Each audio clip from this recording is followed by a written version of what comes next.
തൊഴിൽ ഉറപ്പില്ലാതാക്കി പദ്ധതി നടത്തിപ്പിന്റെ ബാധ്യത സംസ്ഥാനങ്ങളുടെ മേൽ അടിച്ചേൽപ്പിക്കുന്ന കേന്ദ്ര സർക്കാർ നടപടിക്കെതിരെ തൊഴിലാളികളുടെ വാർഡ് തല തൊഴിലുറപ്പ് സംരക്ഷണ അസംബ്ലി ജില്ലാതല ഉദ്ഘാടനം നടന്നു. വടനപ്പള്ളി 12-ാം വാർഡിൽ നടന്ന പ്രതിഷേധ സമരം CPM ജില്ലാ സെക്രട്ടറി KV അബ്ദുൽ ഖാദർ ഉദ്ഘാടനം ചെയ്തു. രാജ്യം ഭരിക്കുന്നത് BJPയുടെ ശ്രീ മോഡിയുടെ നേതൃത്വത്തിലുള്ള കേന്ദ്ര ഗവൺമെന്റാണ്. ഈ ഗവൺമെന്റ് ഇപ്പോൾ കാണിച്ചിട്ടുള്ള ചതി എന്ന് പറയുന്നത് പദ്ധതിയുടെ പേരുമാറ്റി എന്നുള്ളത് മാത്രമല്ല, അതൊരു പ്രധാനപ്പെട്ട കാര്യമാണ്. എന്തിനാണ് മോഹൻദാസ് കരംചന്ദ് ഗാന്ധി എന്ന മഹാത്മാഗാന്ധിയുടെ പേര് ഈ പദ്ധതിയിൽ നിന്ന് മാറ്റേണ്ട കാര്യം എന്താണ്?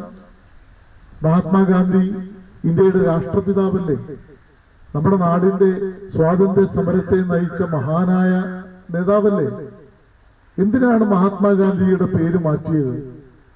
ഒരു വിശദീകരണവും ഇന്നോളം നൽകിയിട്ടില്ല.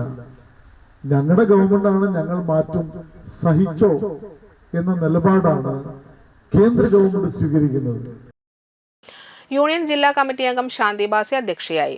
NREG വർക്കേഴ്സ് യൂണിയൻ ജില്ലാ treasurer AS Dinakaran, area secretary KC Prasad, KA Viswambharan, KR Seetha, advocate VD Premprasad, VA Shajuddin എന്നിവർ സംസാരിച്ചു.